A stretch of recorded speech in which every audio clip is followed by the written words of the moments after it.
ചോറിൽ നറുനെയ്യൊരു തുള്ളി ഒഴിച്ച് നന്നായി വെന്ത പരിപ്പും കൂട്ടി ഓണ സദ്യ വിളമ്പ്.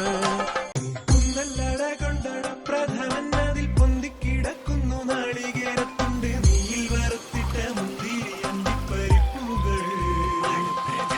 കണ്ണും നിറുക്കി നാക്കിലായി കിടന്നെന്നെ കൊതിപ്പിക്കും പായസങ്ങൾ.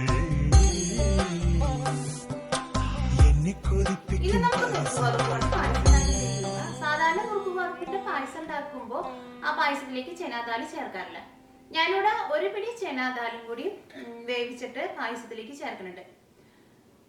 അത് ഈ ഒരു പിടി ചെനാദാല് ഏട്ടാദ്യം നന്നായിട്ട് കഴുകിയെടുക്കണം. അത് കഴിഞ്ഞിട്ട് കുക്കറിലിട്ടിട്ട് വേവിച്ചെടുക്കണം. കുക്കറിലിട്ടിട്ട് വേവിച്ചെടുക്കുമ്പോൾ ഇതിലേക്ക് 1/2 ഗ്ലാസ് വെള്ളവും ഒരു ചെറിയ കഷ്ണം ശർക്കരയും കൂടിയും ചേർത്തിട്ട് കുക്കറിലിട്ടിട്ട് ഒരു വിസിൽ വന്നാൽ മതി. അങ്ങനെ ശർക്കരയും കൂടിയും ഇട്ടിട്ട് കുക്കറിലിട്ട് വേവിച്ചെടുക്കുമ്പോൾ ഈ ചെനാദാല് ഉടഞ്ഞു പോകില്ല. അപ്പോൾ അത് ചെറുതായിട്ടൊന്ന് വെന്ത് കിട്ടും. അത് കഴിഞ്ഞിട്ട് പായസം ഉണ്ടാക്കുമ്പോൾ പായസത്തിലേക്ക് ചേർക്കാം. അതേപോലെ പായസം ഉണ്ടാക്കിയിട്ടുണ്ടെങ്കിൽ പായസത്തിന് കുറച്ചുകൂടി നല്ല ടേസ്റ്റ് ഉണ്ടാവും. അപ്പോൾ അതുകൊണ്ടാണ് ഞാൻ ഇതിലേക്ക് ഒരു പിടി ചെനാദാലും കൂടിയും ചേർക്കുന്നത്. പിന്നെ വേണ്ടത് നുറുക്ക് ഗോതമ്പാണ്. നുറുക്ക് ഗോതമ്പ് ഞാനിവിടെ 200 ഗ്രാം നുറുക്ക് ഗോതമ്പ് എടുത്തിട്ടുണ്ട്. ഈ നുറുക്ക് ഗോതമ്പ് ഒന്ന് വേവിച്ചെടുക്കണം.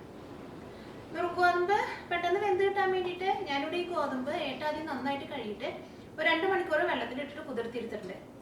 അങ്ങനെ കുതിർത്തിയെടുക്കണമെന്ന് നിർബന്ധമില്ല, പക്ഷെ കുതിർത്തിയെടുത്തിട്ടുണ്ടെങ്കിൽ കുറച്ചും കൂടി പെട്ടെന്ന് വെന്ത് കിട്ടും. പിന്നെ വേണ്ടത് ശർക്കരയാണ്. അത് 200 ഗ്രാം നുറുക്ക് ഗോതമ്പ് എടുക്കുമ്പോൾ അതിന്റെ ഡബിൾ ശർക്കര എടുക്കുക. ഞാനിവിടെ ഒരു 450 ഗ്രാം ശർക്കരയാണ് എടുത്തേക്കുന്നത്. അതൊരു 500 ഗ്രാം വരെ എടുക്കാം ശർക്കര. പിന്നെ വേണ്ടത് തേങ്ങാപ്പാലാണ്. ഞാനിവിടെ 1.5 തേങ്ങ പിഴിഞ്ഞ് പാലെടുത്തിട്ടുണ്ട്. അത് 1/4 പാല് കുറച്ചെടുക്കുക. അത് തേങ്ങയെന്ന് ഏട്ടാദ്യം പിഴിഞ്ഞെടുക്കുന്ന പാലിനാണ് 1/4 പാൽ എന്ന് പറയുന്നത്. അപ്പോൾ 1/4 പാല് ഞാനിവിടെ ഒരു 1.5 ഗ്ലാസ് 1/4 പാൽ എടുത്തിട്ടുണ്ട്. അത് കഴിഞ്ഞിട്ട് ബാക്കിയുള്ള തേങ്ങ പിഴിഞ്ഞെടുക്കുന്ന പാലാണ് 2/4 പാല്. അപ്പോൾ 2/4 പാല് കുറച്ച് കൂടുതൽ എടുക്കുക. പിന്നെ പായസത്തിലേക്ക് ആവശ്യത്തിന് നെയ്യ് വേണം. പിന്നെ പായസത്തിലേക്ക് വറുത്ത് ചേർക്കാൻ വേണ്ടിയിട്ട് തേങ്ങക്കൊത്ത് വേണം. അത് നിങ്ങളുടെ ടേസ്റ്റിനനുസരിച്ച് എന്തോരം വേണമെന്ന് വെച്ചിട്ടുണ്ടെങ്കിൽ അത് ചേർക്കാം. പിന്നെ പായസത്തിന് കുറച്ചുകൂടി നല്ല ടേസ്റ്റ് കിട്ടാൻ വേണ്ടിയിട്ട് ഏലക്കായ പൊടിച്ചതും വേണം, ചെറിയ ജീരകം വറുത്ത് പൊടിച്ചതും വേണം. അത് രണ്ടും ഞാൻ ആ പായസത്തിലേക്ക് ചേർക്കുമ്പോൾ അതിൻ്റെ അളവ് പറയാം. അപ്പോൾ നമുക്ക് നോക്കാം ഇതെങ്ങനെ പായസമാക്കാന്ന്. ഇനി കടലപ്പരിപ്പ് വേവിച്ചിരിക്കുക. അതിന് വേണ്ടിയിട്ട് ഞാനിവിടെ ഒരു പിടി കടലപ്പരിപ്പ് നന്നായിട്ട് കഴുകിയെടുത്തിട്ടുണ്ട്. അതൊരു പിടി മാത്രം ചേർത്താൽ മതി, കൂടുതൽ ചേർക്കരുത്. ഇതിലേക്ക് 1/2 ഗ്ലാസ് വെള്ളം ചേർക്കുക.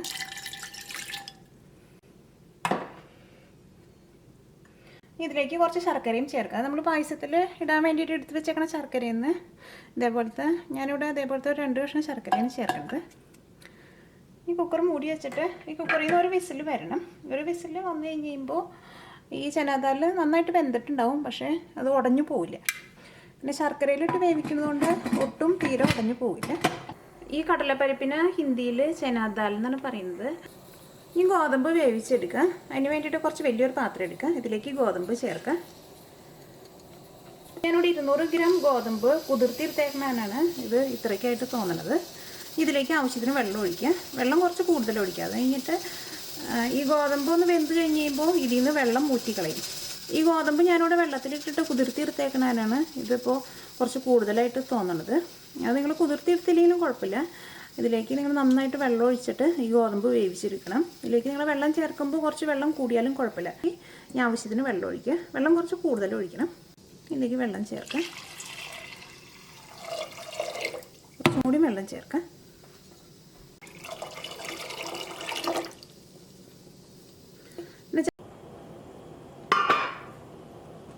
ഇപ്പം നുറുക്ക് ഗോതമ്പ് വെന്തിട്ടുണ്ട്. അതിങ്ങനെ ഈ ഗോതമ്പ് എടുത്തിട്ട് നമ്മൾ കയ്യിൽ വെച്ചിട്ട് ഇതിങ്ങനെ നോക്കുമ്പോൾ അറിയാം ഇതിങ്ങനെ നല്ല സോഫ്റ്റായിട്ട് വന്നിട്ടുണ്ടാവും. എന്തിനാന്ന് വെച്ചിട്ടുണ്ടെങ്കിൽ ഈ തീ ഓഫ് ചെയ്ത് കഴിഞ്ഞിട്ട് ഇതിൽ നിന്ന് വെള്ളം ഞാനിവിടെ മാറ്റിക്കളയാണ് ചെയ്യുന്നത്. വേവിച്ചെടുത്തേക്കണ ഗോതമ്പിൽ നിന്ന് വെള്ളം ഊറ്റിക്കളഞ്ഞെടുത്തിട്ടുണ്ട്. അത് ഇതേപോലെ വെള്ളം ഊറ്റിക്കളഞ്ഞെടുക്കുമ്പോൾ ഇതേപോലെ ഇങ്ങനെ ഒട്ടും ഒട്ടിപ്പിടിക്കാതെ കിട്ടും. ചിലവർ ഇതേപോലെ പായസം ഉണ്ടാക്കുമ്പോൾ കുക്കറിലിട്ടിട്ട് വേവിച്ചിട്ടും ഉണ്ടാക്കാറുണ്ട്. പക്ഷെ അങ്ങനെ വേവിച്ചിട്ട് ഉണ്ടാക്കുമ്പോൾ ഇതാകെ കട്ട പിടിച്ച പോലെ ഇരിക്കും. പിന്നെ ഇതിൽ നിന്ന് വെള്ളം ഊറ്റിക്കളയുന്നത് എന്തിനാണെന്ന് വെച്ചിട്ടുണ്ടെങ്കിൽ അല്ലെങ്കിൽ ഈ ഗോതമ്പിൻ്റെ വെള്ളത്തിന് ഭയങ്കര കൊഴുപ്പായിരിക്കും. അപ്പോൾ പായസത്തിന് അത്രയ്ക്ക് ടേസ്റ്റ് ഉണ്ടാവില്ല. പിന്നെ ഇതിൻ്റെ ഈ ഗോതമ്പിൻ്റെ വെള്ളത്തിന് ഒരു കഞ്ഞിവെള്ളത്തിൻ്റെ ടേസ്റ്റും ഉണ്ടാവും. അപ്പോൾ എനിക്ക് ഇതേപോലെ പായസം ഉണ്ടാക്കുമ്പോൾ വെള്ളം ഊറ്റി കളഞ്ഞിട്ട് ഉണ്ടാക്കുന്നതാണ് ഇഷ്ടം. പക്ഷേ ചിലർ പറയും ഗോതമ്പിൽ നിന്ന് വെള്ളം ഊറ്റി കളഞ്ഞിട്ടുണ്ടെങ്കിൽ അതിൻ്റെ വൈറ്റമിൻ പോകുന്നു. പക്ഷേ പായസം ഉണ്ടാക്കുമ്പോൾ നമ്മളതങ്ങനെ നോക്കേണ്ട ആവശ്യമില്ല. പായസത്തിന് നമുക്ക് ടേസ്റ്റാണല്ലോ വേണ്ടത്. പിന്നെ സാധാരണ ഇതേപോലെ ഗോതമ്പ് കൊണ്ട് ഞാൻ ഉപ്മാവൊക്കെ ഉണ്ടാക്കുമ്പോൾ വെള്ളം ഊറ്റി കളയേണ്ടാണ് എടുക്കാറ്. അങ്ങനത്തെ ഒരു വീഡിയോ ഞാൻ നേരത്തെ തന്നെ നുറുക്ക് ഗോതമ്പ് ഉപ്മാവിൻ്റെ ഒരു വീഡിയോ ഞാൻ നേരത്തെ തന്നെ അപ്ലോഡ് ചെയ്തിട്ടുണ്ട്. പക്ഷേ പായസം ഉണ്ടാക്കുമ്പോൾ നമുക്ക് ഇതേപോലെ വെള്ളം ഊറ്റി കളഞ്ഞിട്ട് ഉണ്ടാക്കാം. ഈ ശർക്കര പാനിയാക്കിയിട്ട് എടുക്കുക. അതിന് വേണ്ടിയിട്ട് ഈ പാത്രത്തിലേക്ക് ശർക്കര ചേർക്കുക. ശർക്കര ചേർക്കുമ്പോൾ നിങ്ങൾ വലിയ പീസൊക്കെ ആണെങ്കിൽ പതുക്കെ ഒന്ന് ചെറുതാക്കിയിട്ട് ചേർക്കുക. ഇതിലേക്ക് നിങ്ങൾ എടുക്കുന്ന ശർക്കര നിങ്ങൾക്ക് കറുത്ത ശർക്കര കിട്ടുകയാണെങ്കിൽ അതായിരിക്കും ഈ പായസത്തിലേക്ക് നല്ലത്. ഇതിലേക്ക് ആവശ്യത്തിന് വെള്ളം ചേർക്കാം. ഒരുപാട് വെള്ളം ചേർക്കണ്ട. ഈ ശർക്കര ഒന്ന് കുതിർന്ന് കിട്ടാൻ ആവശ്യത്തിനുള്ള വെള്ളം ചേർത്താൽ മതി. തീ ഉണക്കാം. ഇപ്പോൾ ശർക്കര ഈ വെള്ളത്തിൽ കിടന്നിട്ട് മെൽറ്റായിട്ടുണ്ട്. ഇത് കല്ലുള്ള ശർക്കരയാണെങ്കിൽ ശർക്കര നിങ്ങൾ അരിച്ചിട്ട് വേണം പായസത്തിലേക്ക് ചേർക്കാൻ വേണ്ടിയിട്ട്. ആ ശർക്കര മെൽറ്റാക്കി എടുക്കുമ്പോൾ എത്ര വെള്ളത്തിന് കൃത്യമായിട്ടൊരളവില്ല, ഒരുപാട് വെള്ളം ചേർക്കണ്ട. ഇതിലേക്ക് നിങ്ങളൊരു 1.5 ഗ്ലാസ് വെള്ളം ചേർത്തിട്ട് ഇതൊന്ന് മെൽറ്റാക്കി എടുത്താൽ മതി. കുറച്ച് വെള്ളം കൂടിയാലും കുഴപ്പമില്ല, കാരണം നമ്മൾ പായസത്തിലിട്ടിട്ട് ഇത് ഏറ്റവും ആദ്യം നമ്മൾ വറ്റിച്ചെടുക്കും. ഈ പായസത്തിലേക്ക് ജീരകം പൊടിച്ച് ചേർക്കാൻ വേണ്ടിയിട്ട് ജീരകം വറുത്തിട്ട് പൊടിച്ചിട്ട് ചേർക്കാം. അതിന് വേണ്ടിയിട്ട് ഞാനിവിടെ സാധാരണ ചെറിയ ടൈപ്പ് ജീരകമാണ് എടുത്തേക്കുന്നത്. ഇത് ഈ പാനിലേക്ക് ചേർക്കാം. ഈ പാൻ നന്നായിട്ട് ചൂടായിട്ടുണ്ട്. ഇതിലേക്ക് ഒരു 2 ടേബിൾ സ്പൂൺ ചെറിയ ജീരകം ചേർക്കാം. ജീരകം നന്നായിട്ടൊന്ന് ചൂടാവണം. നന്നായിട്ടൊന്ന് ചൂടായി കഴിയുമ്പോൾ ഇത് മിക്സിയുടെ ചെറിയ ജാറിലിട്ടിട്ടൊന്ന് പൊടിച്ചെടുക്കുക. അത് ഈ പായസത്തിലേക്ക് ഒരു 10 ഏലക്കായ മതിയാവും. ഏലക്കായ ഇതേപോലെ ചൂടാക്കേണ്ട ആവശ്യമില്ല. അത് മിക്സിയിലിട്ടിട്ട് പൊടിച്ചെടുക്കുക. പിന്നെ ഏലക്കായൊക്കെ നിങ്ങൾ മിക്സിയിലിട്ടിട്ട് പൊടിച്ചെടുക്കുമ്പോൾ കുറച്ചുള്ളെങ്കിൽ പൊടിച്ചെടുക്കാൻ വേണ്ടിയിട്ട് പാടായിരിക്കും. അപ്പോൾ എന്ത് ചെയ്യണമെന്ന് വെച്ചിട്ടുണ്ടെങ്കിൽ കുറച്ച് പഞ്ചസാരയും കൂടിയും ചേർത്തിട്ട് പൊടിച്ചെടുക്കുക. അപ്പോൾ അത് നന്നായിട്ട് പൊടിഞ്ഞു കിട്ടും. ഒരു പായസത്തിലേക്ക് ചേർക്കുക. ഇപ്പോൾ ജീരകം നന്നായിട്ട് ചൂടായിട്ടുണ്ട്. ഇത് നന്നായിട്ട് ചൂടായി കഴിഞ്ഞിട്ടുണ്ടെങ്കിൽ പിന്നെ നിങ്ങൾ പാനിൽ വെക്കരുത്. പാനിൻ്റെ ചൂടുകൊണ്ട് ഇത് കരിഞ്ഞു പോകും. ഇത് ഇനി മിക്സിയുടെ ചെറിയ ജാറിലിട്ടിട്ട് നല്ല പൊടി പോലെ പൊടിച്ചെടുക്കുക. ഈ പായസം ഉണ്ടാക്കാൻ വേണ്ടിയിട്ട് നല്ല കട്ടിയുള്ള ഒരു പാൻ വെച്ചിട്ട് ചൂടാക്കുക. ഞാനിവിടെ ഒരു ഉരുളിയാണ് എടുത്തേക്കുന്നത്. നിങ്ങളുടെ അടുത്ത് ഇതേപോലത്തെ ഉരുളി ഇല്ലെങ്കിൽ കുറച്ച് വലിയൊരു പാൻ എടുക്കുക. നല്ല കട്ടിയുള്ള പാൻ വേണം എടുക്കാൻ വേണ്ടിയിട്ട്. ഇനി ഇതിലേക്ക് നെയ്യ് ചേർക്കുക. ഞാൻ ഇതിലേക്ക് ഒരു 4 ടേബിൾ സ്പൂൺ നെയ്യ് ചേർത്തിട്ടുണ്ട്. പായസമൊക്കെ ആകുമ്പോൾ അത്യാവശ്യം നന്നായിട്ട് നെയ്യ് ഉണ്ടാവണം. അപ്പോഴായിരിക്കും പായസത്തിന് നല്ല ടേസ്റ്റ് ഉണ്ടാവുക. ഈ നെയ്യ് ഇതിനകത്ത് വന്നിട്ടൊന്ന് മെൽറ്റ് ആവണം. ഈ നെയ്യ് ഒന്ന് നന്നായിട്ട് മെൽറ്റായി കഴിയുമ്പോൾ ഇതിലേക്ക് നമ്മൾ വേവിച്ച് വെച്ചേക്കണ ഗോതമ്പ് ചേർക്കണം. ഇതിലേക്ക് വേവിച്ച് വെച്ചേക്കണ ഗോതമ്പ് ചേർക്കാം.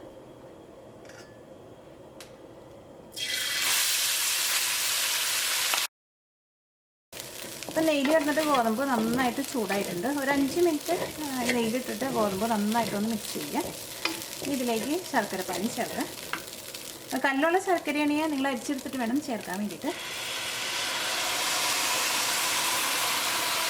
ഇതിലേക്ക് നമ്മൾ ആ കുക്കറിലിട്ടിട്ട് വേവിച്ച് വെച്ചേക്കണ കടലപ്പരിപ്പ് ചേർക്കാം. ആ കടലപ്പരിപ്പ് വേവിച്ചെടുത്തതിൻ്റെ കുറച്ച് ശർക്കര പാനിയും കൂടി ഉണ്ട്. അതും കൂടിയിട്ട് ഇതിനകത്തേക്ക് ചേർക്കാം. അതിങ്ങനെ ഒരു വിസിൽ വരുത്തിയിട്ട് ഇങ്ങനെ എടുക്കുകയാണെങ്കിൽ ഇതിങ്ങനെ ഉടഞ്ഞു പോവില്ല. പക്ഷെ ഇത് വെന്തിട്ടുണ്ട്. ഇതിങ്ങനെ കുറച്ച് നല്ല തിക്കായിട്ടിരിക്കുന്നത്. വയലിട്ട് നമ്മൾ കടിക്കുമ്പോൾ നല്ല സോഫ്റ്റായിട്ടിരിക്കും. ഈ ശർക്കരപ്പാനി നന്നായിട്ട് വറ്റി വരണം. അത് കഴിഞ്ഞിട്ട് വേണം ഇതിലേക്ക് തേങ്ങാപ്പാൽ ചേർക്കാൻ വേണ്ടിയിട്ട്. ഇനി ഇതിൻ്റെ കൂടെ തന്നെ നമ്മൾ തേങ്ങാപ്പാൽ ചേർത്തിട്ടുണ്ടെങ്കിൽ എന്താ ഉണ്ടാവുക വെച്ചിട്ടുണ്ടെങ്കിൽ ഈ ഗോതമ്പിൻ്റെ ഉള്ളിലേക്ക് ഈ ശർക്കരയുടെ ടേസ്റ്റ് ശരിക്കും കിട്ടില്ല. അപ്പോൾ ഏറ്റവും ആദ്യം ഈ ശർക്കരപ്പാനി നന്നായിട്ട് വറ്റി കഴിഞ്ഞിട്ട് വേണം ഇതിലേക്ക് 2ാം പാൽ ചേർക്കാൻ വേണ്ടിയിട്ട്.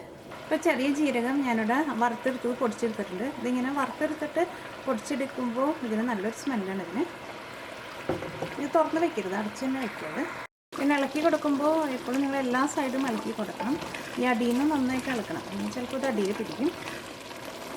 ഇതിനകത്ത് ശർക്കരപ്പാനിയൊക്കെ നന്നായിട്ട് വറ്റിയിട്ടുണ്ട്. ഇതേപോലെ നന്നായിട്ട് വറ്റി വരണം. ഈ ഗോതമ്പിൻ്റെ ഉള്ളിലേക്കും പിന്നെ നമ്മൾ ചേർത്താൻ കടലപ്പരിപ്പിൻ്റെ ഉള്ളിലേക്കും ഈ ശർക്കരപ്പാനി നെയ്യൊക്കെ നന്നായിട്ട് പിടിച്ചിട്ടുണ്ട്. ഈ കടലപ്പരിപ്പും ഇതേപോലെ ഇങ്ങനെ ഒട്ടും വെന്തുടഞ്ഞു പോവാണ്ട് ഇതേപോലെ ഇങ്ങനെ ഇരിക്കും. അത് ആ പായസത്തിൻ്റെ കൂടെ ഇങ്ങനെ കടിക്കുമ്പോൾ അതിനൊരു പ്രത്യേക ടേസ്റ്റ് ആയിരിക്കും. ഇതിലേക്ക് 2ാം പാൽ ചേർക്കാം. ഇതേപോലെ നന്നായിട്ട് വറ്റി കഴിഞ്ഞിട്ട് വേണം 2ാം പാൽ ചേർക്കാൻ വേണ്ടിയിട്ട്. ഈ 2ാം പാലും ഇതിനകത്ത് കിടന്നിട്ട് നന്നായിട്ട് തിളച്ചിട്ട് ചെറുതായിട്ടൊന്ന് കുറുകി വരണം. ചെറുതായിട്ടൊന്ന് കുറുകി വരുന്ന സമയത്ത് ഇതിലേക്ക് 1ാം പാലും ചേർക്കണം. ഇതേപോലെ നിങ്ങൾ ശർക്കര ഇട്ടിട്ട് വെക്കുന്ന ഒരു പായസത്തിലേക്കും പശുമ്പാൽ ചേർക്കരുത്. പശുമ്പാൽ ശർക്കരയിൽ ചേർത്തിട്ടുണ്ടെങ്കിൽ പശുമ്പാൽ പിരിഞ്ഞു പോകും. അപ്പോൾ അതുകൊണ്ട് ഇതിലേക്ക് നിങ്ങൾ തേങ്ങാപ്പാൽ തന്നെ ചേർക്കണം. അപ്പോൾ ഇതിലേക്ക് നമ്മൾ ചേർക്കണ 2ാം പാലിനും കറക്റ്റായിട്ട് ഒരളവില്ല. നിങ്ങൾ ഒരു 1.5 തേങ്ങ എടുത്തു കഴിഞ്ഞിട്ട് ഏറ്റവും ആദ്യം കട്ടിയുള്ള പാലെടുത്ത് മാറ്റി വയ്ക്കുക. അത് 1ാം പാൽ. പിന്നെ ബാക്കിയുള്ള ആ തേങ്ങാപ്പീരയിലേക്ക് കുറച്ചും കൂടി വെള്ളം കൂടുതൽ ഒഴിച്ചിട്ട് 2ാം പാൽ പിഴിഞ്ഞെടുക്കുക.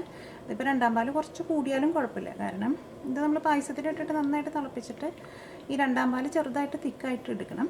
അത് കഴിഞ്ഞിട്ട് വേണം ഇതിലേക്ക് നമ്മൾ ഒന്നാം പാൽ ചേർക്കാൻ വേണ്ടിയിട്ട്. കൂടിയാലും കുഴപ്പമില്ല, കാരണം നമ്മളത് പായസത്തിൻ്റെ കൂടെ ഇട്ടിട്ട് ഒന്ന് വറ്റിച്ചെടുക്കും. അപ്പോൾ അതിന് കറക്റ്റായിട്ടൊരളവില്ല. എന്നാൽ ഒരുപാട് വെള്ളം പോലെ ചേർക്കുകയും ചെയ്യരുത് രണ്ടാം പാൽ. പിന്നെ പായസത്തിലേക്കൊക്കെ നമ്മൾ പായസമൊക്കെ ഉണ്ടാക്കുമ്പോൾ നല്ല ഫ്രഷ് തേങ്ങയുടെ പാൽ ചേർത്തിട്ട് പായസമൊക്കെ ഉണ്ടാക്കുമ്പോഴായിരിക്കും ആ പായസത്തിന് ശരിക്കുള്ള ടേസ്റ്റ് വരാം. ഈ പായസം നന്നായിട്ട് തിളച്ച് കഴിഞ്ഞ് കഴിയുമ്പോൾ ഇതിലേക്ക് കുറച്ച് ഉപ്പും കൂടിയും ചേർക്കണം. സാധാരണ നമ്മൾ മധുരമുള്ള എന്ത് സാധനം ഉണ്ടാക്കുമ്പോഴും ഒരു 2 നുള്ളു ഉപ്പ് ചേർക്കും. അപ്പോൾ അതിന് കുറച്ചും കൂടി നല്ലൊരു ടേസ്റ്റ് വരാൻ വേണ്ടിയിട്ടാണ് അങ്ങനെ ചേർക്കുന്നത്. അത് പായസമൊക്കെ ഉണ്ടാക്കുമ്പോഴായിരുന്നാലും എല്ലാവരും ചേർക്കും കുറച്ച് ഉപ്പ്. ഒരുപാട് ഉപ്പല്ല, ഇതിലേക്ക് നമുക്കൊരു 2 നുള്ളു ഉപ്പ് ചേർക്കാം. ഇതിലേക്ക് ഒരു 2 നുള്ളു ഉപ്പ് ചേർക്കാം. അത് നിങ്ങൾ ഉപ്പ് ചേർക്കാൻ പോണതിന് മുമ്പ് പായസത്തിൻ്റെ ടേസ്റ്റ് നോക്കുക. അത് കഴിഞ്ഞിട്ട് ഇതേപോലെ 2 നുള്ളു ഉപ്പ് ചേർത്ത് കഴിഞ്ഞിട്ടും ടേസ്റ്റ് നോക്കുക. അപ്പോൾ ടേസ്റ്റിന് വ്യത്യാസം ഉണ്ടാവും. ഇതിന് മുമ്പും ഞാൻ പായസം ഉണ്ടാക്കിയപ്പോൾ ഞാൻ ഉപ്പ് ചേർത്തപ്പോൾ എൻ്റെ അടുത്ത് ആരോ ചോദിച്ചിരുന്നു പായസത്തിൽ എന്താ ഉപ്പ് ചേർക്കണേന്ന് ചോദിച്ചിട്ട്. തേങ്ങാപ്പാൽ ഒഴിച്ചിട്ട് പായസം നന്നായിട്ട് തിളച്ചിട്ടുണ്ട്. അത് നന്നായിട്ട് തിളച്ച് വരുമ്പോൾ അതിലേക്ക് ഉപ്പ് ചേർക്കാം. ഈ പായസം ചെറുതായിട്ടൊന്ന് തിക്കായിട്ട് വരണം, ഒരുപാട് തിക്കാവാൻ നിൽക്കരുത്. കാരണം ഈ പായസം ഇരുന്ന് കഴിഞ്ഞിട്ട് ഒന്നും കൂടി ഒന്ന് തിക്കാവും. രണ്ടാം പാൽ ചേർത്ത് കഴിഞ്ഞിട്ട് ഈ തേങ്ങാപ്പാൽ നന്നായിട്ട് തിളച്ചിട്ടുണ്ട്. ഈ തേങ്ങാപ്പാൽ ചെറുതായിട്ടൊന്ന് ഇതിലേക്ക് ഒന്നാം പാൽ ചേർക്കാം.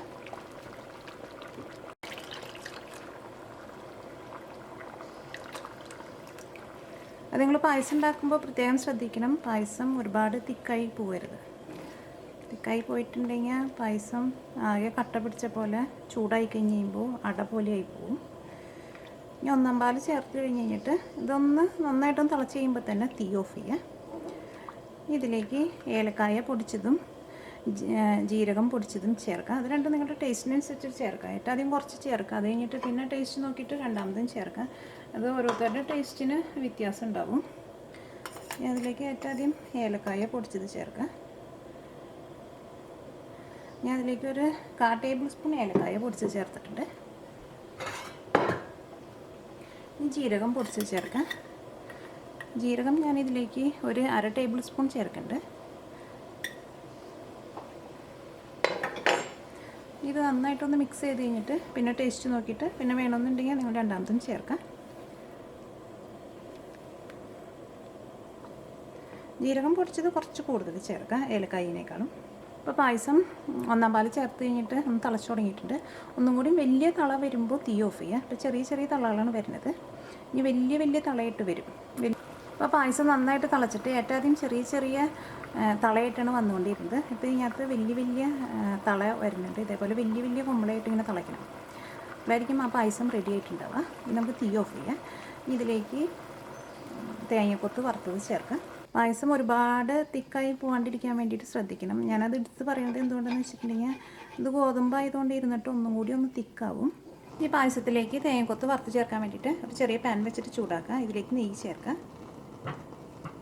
ഞാൻ അതിലേക്ക് ഒരു 3 ടേബിൾ സ്പൂൺ നെയ്യ് ചേർത്തിട്ടുണ്ട്. പായസമൊക്കെ ഉണ്ടാക്കുമ്പോൾ അത്യാവശ്യം നല്ല നെയ്യൊക്കെ ചേർത്തിട്ടുണ്ടാക്കാം. കാരണം പായസമൊക്കെ നമ്മൾ വല്ലപ്പോഴല്ലേ ഉണ്ടാക്കുള്ളൂ. അപ്പോൾ കുറച്ച് നെയ്യൊക്കെ ചേർത്തിട്ട് ഉണ്ടാക്കുമ്പോഴായിരിക്കും പായസത്തിന് നല്ല ടേസ്റ്റ് ഉണ്ടാവുക. നെയ്യ് നന്നായിട്ട് ചൂടായിട്ടുണ്ട്. ഇനി ഇതിലേക്ക് തേങ്ങക്കൊത്ത് ചേർക്കാം.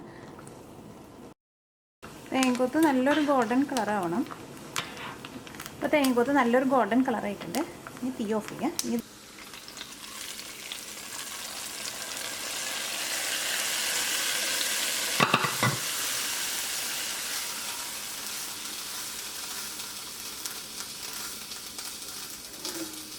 ഇതിനകത്ത് ഗോതമ്പൊക്കെയും ഇതേപോലെ ഇങ്ങനെ വേറിട്ട് നിൽക്കും. നമ്മൾ ചേർത്തേക്കണ കടലപ്പരിപ്പും ഇതേപോലെ കിടക്കും. അതിങ്ങനെ പായസത്തിൻ്റെ കൂടെ കഴിക്കുമ്പോൾ അതിനും ഒരു പ്രത്യേക ടേസ്റ്റ് ആയിരിക്കും. പായസം നിങ്ങൾ റെഡി ആയി കഴിഞ്ഞ് കഴിയുമ്പോൾ പിന്നെ അത് നിങ്ങൾ വേറെ പാത്രത്തിലേക്ക് പകർത്തി വെക്കാതിരിക്കുന്നതാണ് നല്ലത്. ആ പായസം വെച്ച പാത്രത്തിൽ തന്നെ പായസം ഇരിക്കണം. അങ്ങനെ ഇരിക്കുമ്പോഴായിരിക്കും പായസത്തിന് ഒന്നും കൂടി നല്ല ടേസ്റ്റ് വരാം. ഇതൊന്നും കൂടിയും ഇരുന്ന് കഴിഞ്ഞ് കഴിയുമ്പോൾ ഇതൊന്നും കൂടിയും പതുക്കെ തിക്കാവും. പിന്നെ ഒന്നും കൂടി പായസം ഒന്നും കൂടി നല്ലൊരു ഡാർക്ക് കളറാവും. അപ്പോൾ നല്ല ഡാർക്ക് കളർ വേണമെന്നുണ്ടെങ്കിൽ നിങ്ങൾ ഇതിലേക്ക് ചേർക്കണ ശർക്കര നല്ല കറുത്ത ശർക്കര ചേർക്കുക. അപ്പോൾ നിങ്ങൾ വിഷുവായിട്ട് നിങ്ങളെല്ലാവരും ഉണ്ടാക്കി നോക്കുക. നിങ്ങൾക്ക് എല്ലാവർക്കും നല്ല ഇഷ്ടമാവും.